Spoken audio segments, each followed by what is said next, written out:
الكاميرون جولة الناخب الكاميروني ريغوبير سونغ وسامويل إيتو رئيس الاتحاد الكروي إلى أوروبا لإقناع لاعبين جدد بالانضمام إلى المنتخب الكاميروني أو العودة مجددا إلى المنتخب، كان مآلها الفشل بعدما رفض لاعب نادي ليفربول جويل ماتيب فكرة حمل قميص منتخب بلاده من جديد تحسبا لمواجهة المنتخب الوطني.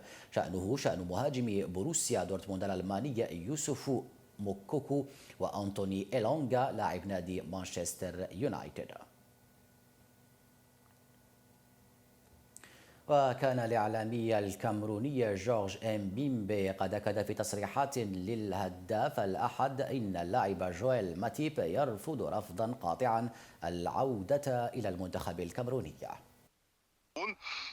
Parce qu'avant qu'il ne soit nommé officiellement sélectionneur des Lions indomptables, Rigobert Song savait déjà qu'il allait être nommé. Il a contacté le père de Joël Matip qui vit en Allemagne pour lui dire que dès qu'il est nommé, eh bien, il souhaite discuter avec le joueur. Il a besoin d'un coup de main de lui, c'est-à-dire le père, pour essayer de faciliter les négociations. Et dès qu'il est nommé, la première chose qu'il fait, c'est qu'il s'envole vers l'Europe. Il va d'abord voir le père. Il discute avec le père. Et je précise que le père n'a jamais été totalement fermé pour l'arrivée, ou du moins pour ce qui est l'idée d'une arrivée, d'un retour de Joël Matip en sélection. Lui, il a toujours voulu. C'est le joueur qui malheureusement porte beaucoup de séquelles de son passage. Le joueur, il a toujours gardé des séquelles. Alors, ce qui se passe, c'est que il discute avec le père leur donne sa position, la position de lui, le père, qui est un avis favorable pour un retour.